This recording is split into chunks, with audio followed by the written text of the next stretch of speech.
જય અંબે વિદ્યાર્થી મિત્રો, આપણે અગાઉના લેક્ચરમાં હિસાબી પદ્ધતિના ફાયદા જોયા. હવે આપણે આજના લેક્ચરમાં હિસાબી પદ્ધતિની મર્યાદા જોઈશું.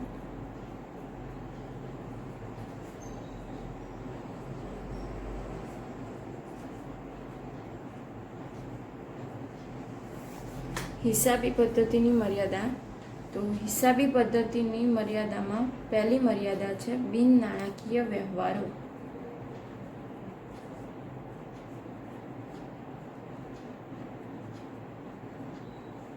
આપણે પહેલાં અગાઉ પણ જોઈ ગયા કે હિસાબી પદ્ધતિમાં કેવા વ્યવહારોની નોંધ તૈયાર કરવામાં આવે. તો આર્થિક વ્યવહારો. આર્થિક વ્યવહાર એટલે કે કેવો, જેનું નાણાંમાં મૂલ્ય આંકી શકાય. તો લખીએ આપણે કે હિસાબોમાં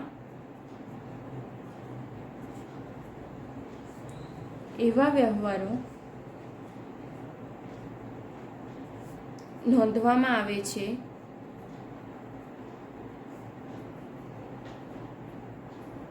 કે જેનું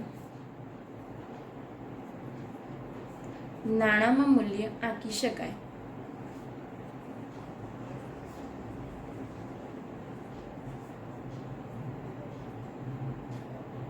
દાખલા તરીકે ખરીદી, વેચાણ, મિલકતની ખરીદી વેચાણ,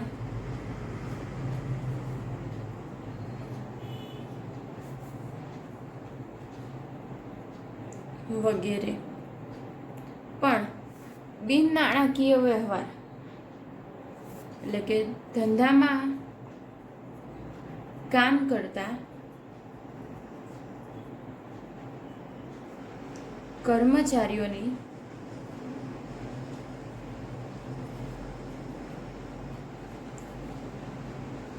પ્રામાણિકતા, વફાદારી, નિષ્ઠા જેવા ગુણો ધંધાના વિકાસમાં મહત્વની ભૂમિકા ભજવે છે.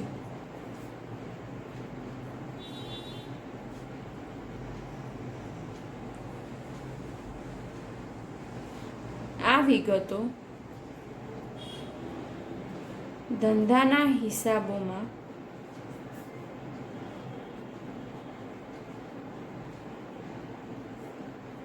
સમાવેશ કરતા નથી. શું કીધું? પહેલા તો બિન નાણાકીય વ્યવહાર.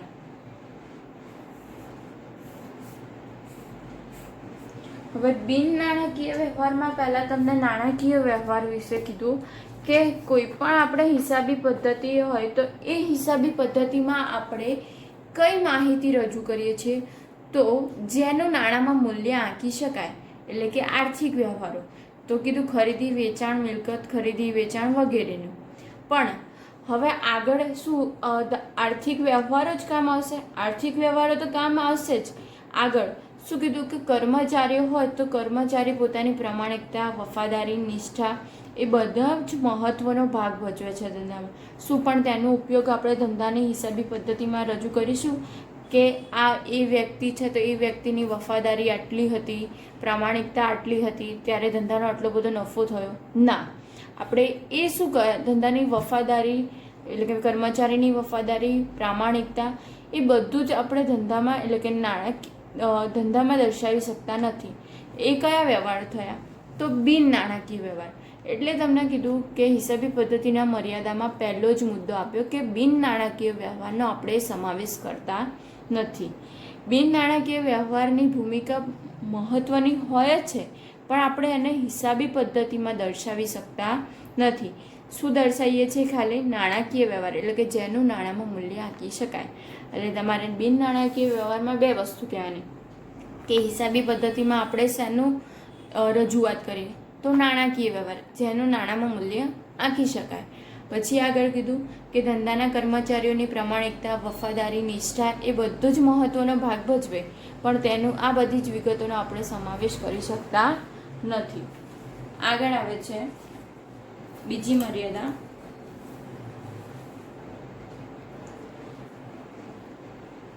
નાણાંનું સ્થિર મૂલ્ય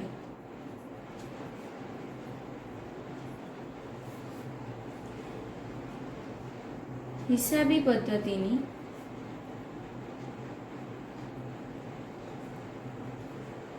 ધારણા છે કે નાણાંનું મૂલ્ય સ્થિર છે. હિસાબી પદ્ધતિની કેવી ધારણા છે કે નાણાંનું મૂલ્ય હંમેશા કેવું હોય? સ્થિર. હવે આપણે આગળ જોઈએ એમાં. દાખલા તરીકે 5 વર્ષ અગાઉમાં રૂપિયા 50,000 ખરીદવામાં આવેલ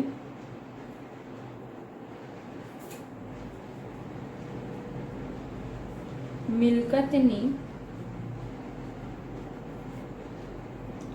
પુનઃસ્થાપના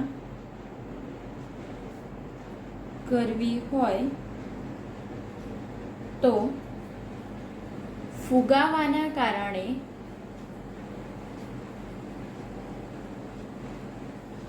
આ જ પ્રકારની મિલકત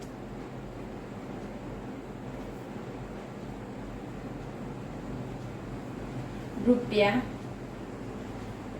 50,000 કરતા વધુ રકમમાં ખરીદી શકાશે.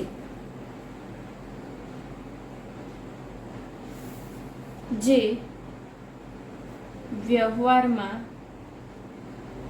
શક્ય નથી. શું કીધું? કે હિસાબી પદ્ધતિની ધારણા એવી છે કે નાણાંનું મૂલ્ય કેવું હોવું જોઈએ? સ્થિર છે. હવે એમ કીધું કે 5 વર્ષ અગાઉ આપણે 50,000ની મિલકત ખરીદી હતી. હવે એ અત્યારના સમયમાં શું એ 50,000નો જ ભાવ હશે? આપણે ધારો કે એક મકાન લઈએ છીએ તો આપણે 20 વર્ષ પહેલાં લીધો હોય જે ભાવ, તો શું અત્યારે એ જ મિલકતનો ભાવ હશે? ના. તો ભાવમાં ઘણો બધો ફરક પડી જાય. જેમ વર્ષો વીતતા જાય એમ ફુગાવાનો દર ને બધું ઇફેક્ટ કરતા હોય. તો એનું તમને કીધું કે ફુગાવાના કારણે કિંમત ઓબ્વિયસલી શું થવાની છે? મિલકતના ભાવ વધશે. હવે એ મિલકતના ભાવ વધશે તો આપણા ધંધામાં 50,000ની મિલકત હોય તો 50,000ની જ મિલકત દર્શાવવાની. તો શું એ શક્ય છે? ના. એટલે કીધું કે વ્યવહારમાં આ શક્ય નથી. તો એમ કીધું કે હિસાબી પદ્ધતિની મર્યાદા એક બને છે કે નાણાંનું સ્થિર મૂલ્ય, કે તમારે ફુગાવાના કારણે ભલે કિંમત વધી હોય પણ તમારે 50,000ની કિંમત હોય તો 50,000 5 વર્ષ પહેલાં હોય તો અત્યારે પણ 50,000 જ બતાવવાની. જે વસ્તુ શું છે? ખોટું. એટલે કે નાણાંનું સ્થિર મૂલ્ય એ હિસાબી પદ્ધતિનું એક મર્યાદા બને છે. આગળ ત્રીજો મુદ્દો છે ઐતિહાસિક વ્યવહારો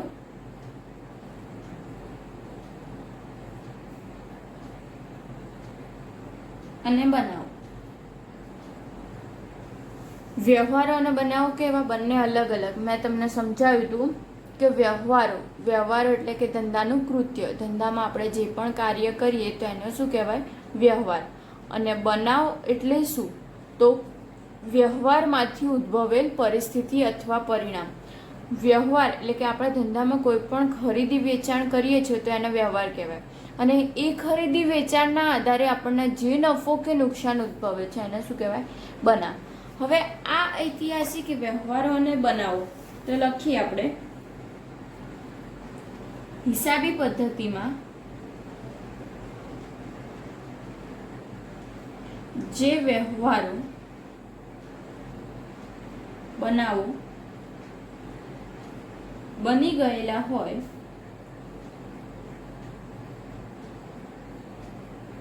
તેમની જ નોંધ કરવામાં આવે છે.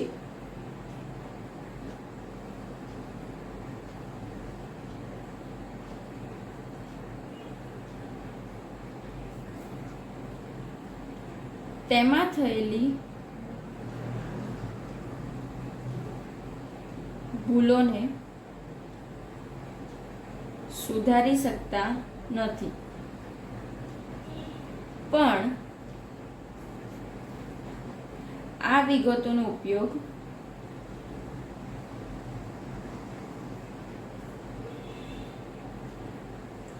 ભવિષ્યમાં લેનાર નિર્ણયો માટે ઉપયોગી બને છે. હવે આ તમને કીધું કે હિસાબી પદ્ધતિની મર્યાદામાં એવું કહે છે કે આપણે કોઈ પણ તમારી હિસાબી પદ્ધતિના લક્ષણમાં આવી ગયું લાસ્ટ જ લક્ષણ હતું કે ઐતિહાસિક માહિતી. આપણે હિસાબી પદ્ધતિમાં કેવી માહિતી લખીએ છીએ તો ભૂતકાળમાં બનેલ અથવા ભૂતકાળમાં થયેલ વ્યવહાર હોય અને એ બનાવને આપણે દર્શાવી શકીએ. હવે ભૂતકાળમાં જે પણ વ્યવહાર અને બનાવ થયા હોય તો એ જ આપણે હિસાબી પદ્ધતિમાં દર્શાવવાના. હવે એ ભૂલ આપણા ધંધામાં થઈ હોય તો એ વ્યવહારને આપણે સુધારી નહીં શકીએ, પણ એક તમને ફાયદાકારક પણ પગલું બતાવ્યું જે હિસાબી પદ્ધતિના ફાયદામાં આવી ગયું કે કોઈ પણ આપણે ભૂલ થઈ હોય સુધારાત્મક પગલામાં જ હતું કે કોઈ પણ ભૂલ હોય થઈ હોય તો તેને સુધારી શકીએ નહીં, પરંતુ એ ભૂલ ફરીથી ના થાય અને તેના માટે સુધારાત્મક પગલાં કઈ રીતે લેવા તે માટે ઉપયોગી બને. પણ આપણે હિસાબી પદ્ધતિની મર્યાદા લખી રહ્યા છીએ તો મર્યાદામાં એવું લખવાનું કે કોઈ પણ વ્યવહાર હોય તે ભૂતકાળમાં થઈ ગયેલા હોય તો એને આપણે રજૂ કરીએ છીએ જે આપણને ભૂલ ભરેલું બનાવે છે હિસાબી પદ્ધતિને. તો કીધું કે તેમાં થયેલી ભૂલને સુધારી શકતા નથી, પણ આગળ એક લાઈન લખી દીધી કે તેના માટે આપણે ફરીથી ભૂલ ના થાય તે પણ આપણે હિસાબી પદ્ધતિ ઉપયોગી બને છે. તો હિસાબી પદ્ધતિની મર્યાદા અને ફાયદામાં અલગ અલગ પોઈન્ટ છે, બંને એક રિલેટેડ જ છે, પણ આપણે મર્યાદા લખીએ તો એને મર્યાદાનો ટોપિક બતાવવાનો કે આપણે મર્યાદા કઈ રીતે બને છે. તો હિસાબી પદ્ધતિમાં આપણે જો ભૂલ થઈ હોય તો તેને સુધારી શકતા નથી. જ્યારે આપણે ફાયદામાં લખવું હોય તો શું લખીએ કે ભૂલ થઈ હોય તો સુધારી ના શકીએ, પણ તે ફરીથી ના થાય અને તેને સુધારાત્મક પગલાં કઈ રીતે લેવા તે માટે ઉપયોગી બને. પણ આપણે હિસાબી પદ્ધતિની મર્યાદામાં શું લખવાનું કે આપણે ભૂલ થઈ છે તો તે સુધારી શકતા નથી.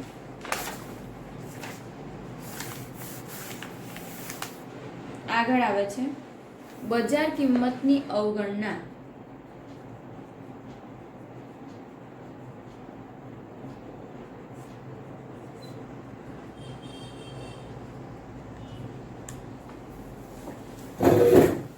શું કીધું? બજાર કિંમતની અવગણના. ધંધાની મિલકતોની કિંમતમાં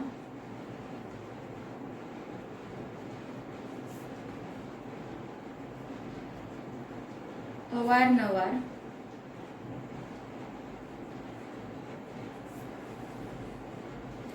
ફેરફારો થતા રહે છે.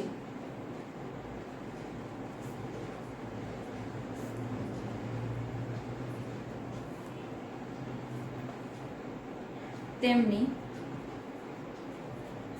બજાર કિંમત બદલાતી રહે છે.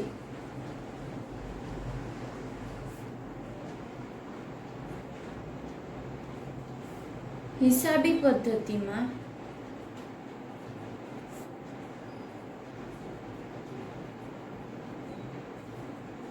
બજાર કિંમતની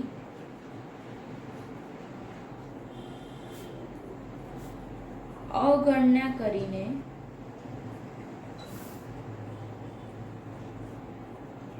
ફક્ત પડતર કિંમત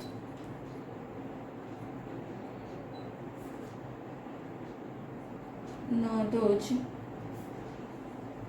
કરવામાં આવે છે.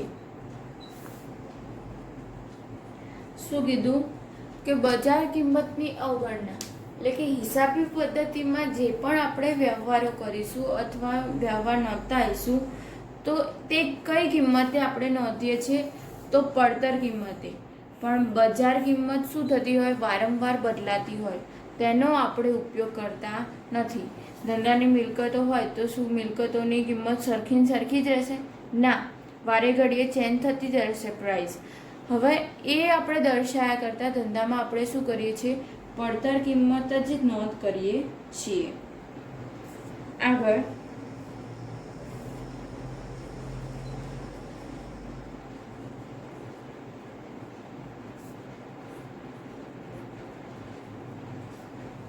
અંદાજોનો ઉપયોગ. હિસાબી પદ્ધતિમાં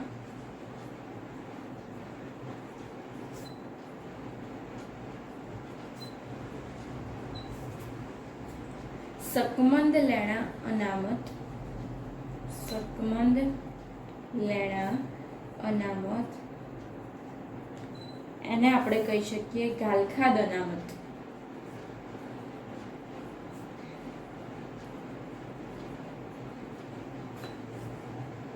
જેવી બાબતોની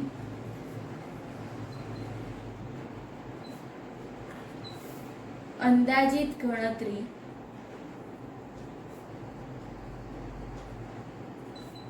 કરવામાં આવે છે.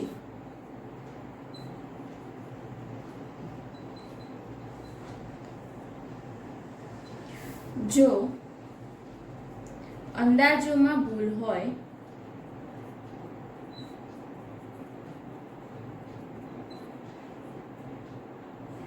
તો તે ભૂલ હિસાબોમાં જોવા મળે છે.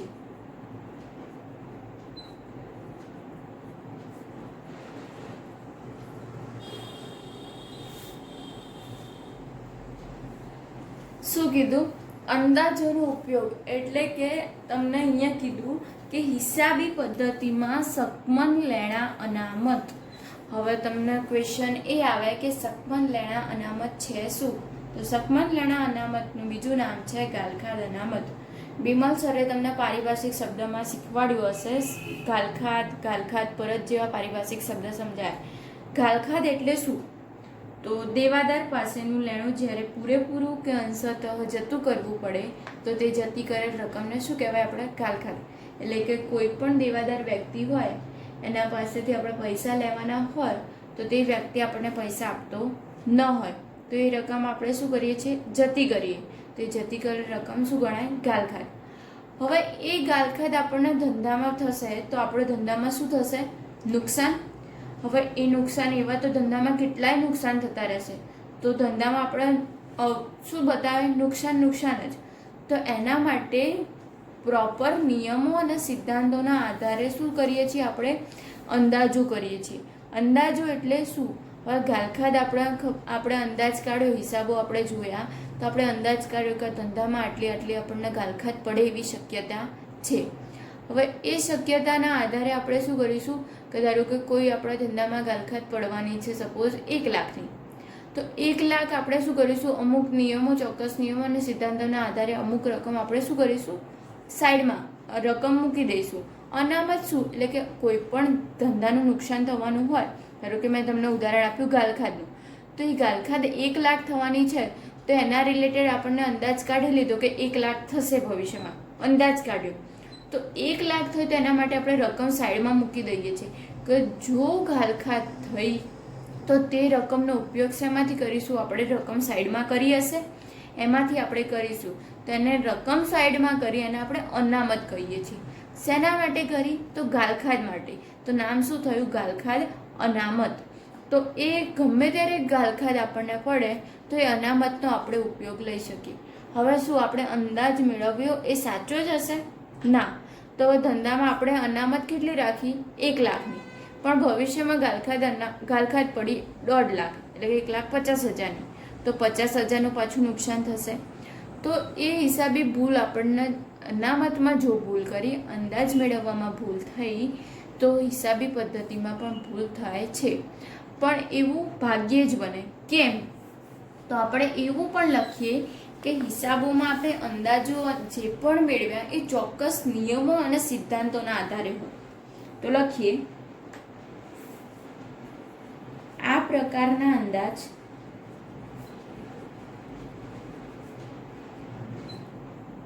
ભૂતકાળના અનુભવને આધારે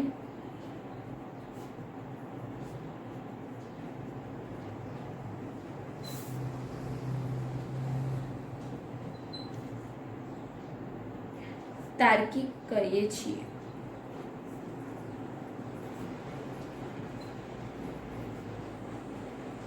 તેથી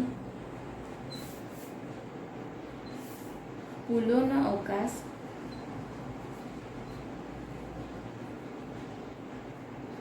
ઓછો રહે છે. શું કહેવાનું? લખવાનું કે અંદાજોનો ઉપયોગ. તો અંદાજોના ઉપયોગમાં આપણે વાત કરી કે શકમન લેણા અનામત. તો શકમન લેણા અનામતની આપણે સપોઝ અંદાજ કર્યો. હવે જો એ અંદાજમાં આપણી ભૂલ હોય તો હિસાબી પદ્ધતિમાં ભૂલ જોવા મળે છે. પણ પછી આગળ લખી દેવાનું કે આપણે અંદાજો કોઈ પણ કાઢીશું તો શું એમને કાઢી દઈશું? ના. તો ચોક્કસ આપણે કીધું કે ભૂતકાળમાં જેમ જેમ બનાવ થતા હોય, હિસાબી પદ્ધતિ રાખી હોય, તેના પરથી આપણને અંદાજ તો મળી શકે. તો એ ચોક્કસ હોય કે અનુભવના આધારે આપણે તાર્કિક કરીએ, જેથી કરીને આપણે ભૂલનો અવકાશ શું રહે છે? ઓછો. આગળ છેલ્લો મુદ્દો, બેવડા ધોરણો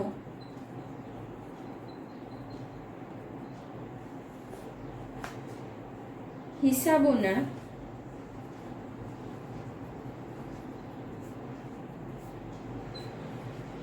બે અગત્યના અંગોમાં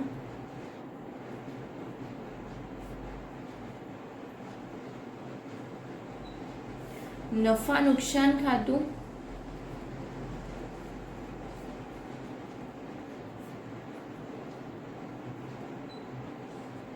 અને પાકા સરવૈયાનો સમાવેશ કરવામાં આવે છે.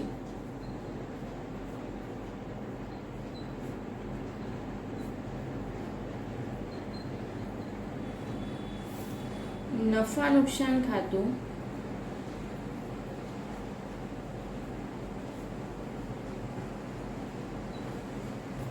ચાલુ કિંમતે તૈયાર કરવામાં આવે છે.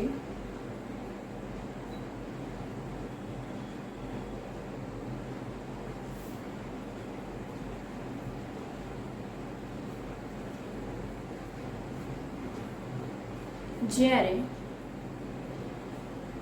પાકા સરવૈયાની વિગતો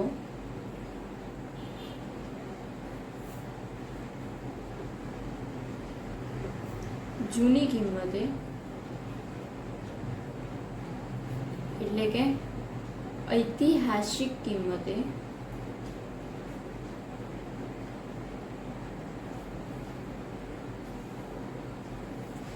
દર્શાવવામાં આવે છે.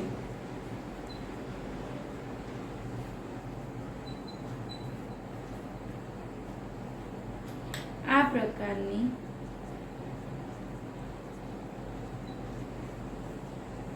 વિસંગતતા જોવા મળે છે. હવે બેવડા ધોરણોમાં શું કીધું? મેં તમને ગયા લેક્ચરમાં જ કીધું હતું કે એકાકી વેપારી પેઢી હોય તો હિસાબી પદ્ધતિ તૈયાર કરવી હોય તો 3 ખાતા તૈયાર થાય: વેપાર ખાતું, નફા નુકસાન ખાતું અને પાકું સરવૈયું. તો એમાં મહત્વના 2 અંગો છે, નફા નુકસાન ખાતું અને પાકું સરવૈયું. હવે તમને એમાં લખ્યું કે નફા નુકસાન ખાતું હોય તો નફા નુકસાન ખાતામાં મેં તમને કીધું હતું કે નફા નુકસાન ખાતામાં કોઈ પણ ખર્ચ અથવા આવક થયેલી હોય તો તે નફા નુકસાન ખાતામાં દર્શાવવામાં આવે છે. તો તે ખર્ચ અને આવક કઈ કિંમતે દર્શાવાય?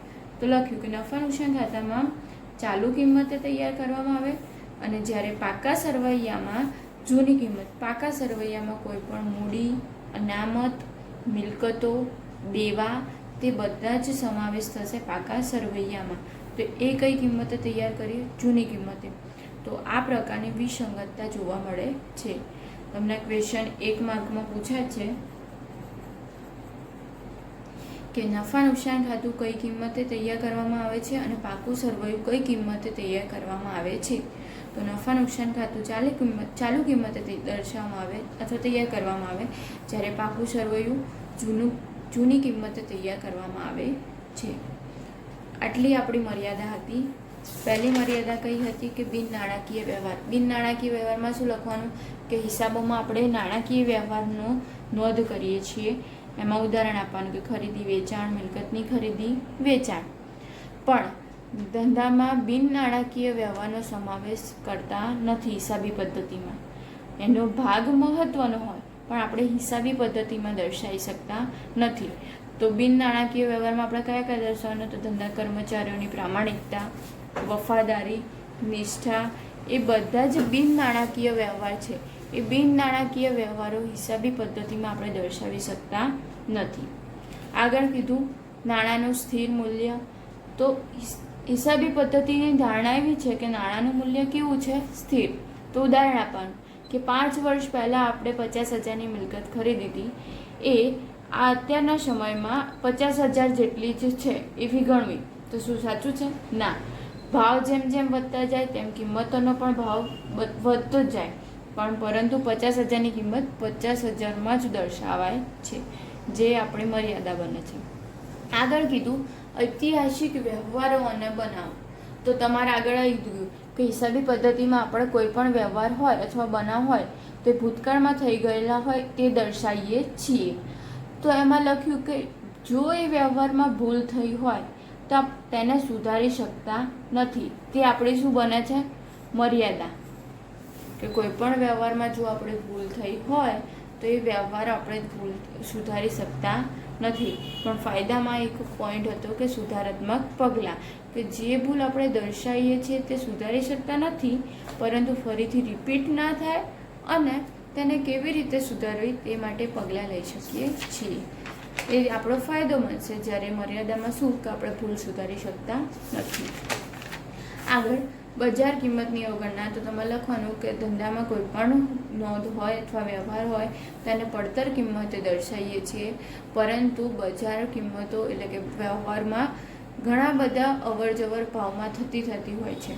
તો તેને આપણે બજાર કિંમત બદલાતી હોય પરંતુ આપણે પડતર કિંમતે દર્શાવીએ છીએ. આગળ કીધું અંદાજોનો ઉપયોગ. તો અંદાજોના ઉપયોગમાં એવું કીધું કે આપણે કોઈ પણ અંદાજમાં ભૂલ થઈ હોય તો તે આપણને હિસાબોમાં જોવા મળે. પણ આગળ લખવાનું કે એ અંદાજો આપણે શેના આધારે તૈયાર કરીએ? તો ભૂતકાળના આધારે. તો ભૂતકાળની બધી જ માહિતીઓ એકઠી કરી હોય અને તેના પરથી આપણે અંદાજો મેળવીએ તો ભૂલ થવાની શક્યતા ઓછી રહે છે. અને છેલ્લું આપણને આપ્યું કે બેવડા ધોરણો. તો બેવડા ધોરણમાં સિમ્પલ છે લખવાનું કે આપણા મહત્વના 2 અંક છે, નફા નુકસાન ખાતું અને પાકું સરવૈયું. નફા નુકસાન ખાતું કઈ કિંમતે તૈયાર થાય? ચાલુ કિંમતે. જ્યારે પાકું સરવૈયું કઈ કિંમતે તૈયાર થાય? જૂની કિંમત એટલે કે ઐતિહાસિક કિંમતે. હવે આ બંને જૂની કિંમત અને ચાલુ કિંમત આપણે બંને જોવા મળે, જેથી આપણને વિસંગતતા એટલે કે બેવડા ધોરણો ઊભા થાય છે. આપણે મિત્રો ફરીથી રિપીટ કરું, 1 માર્કના ક્વેશ્ચનમાં પૂછાય કે નફા નુકસાન ખાતું કઈ કિંમતે તૈયાર થાય, જ્યારે પાકું સરવૈયું કઈ કિંમતે તૈયાર થાય? તો નફા નુકસાન ખાતું ચાલુ કિંમતે, જ્યારે પાકું સરવૈયું જૂની કિંમતે તૈયાર થાય છે. આટલી આપણી મર્યાદા હતી. આટલે સુધી રાખીએ આપણે. જય અંબે.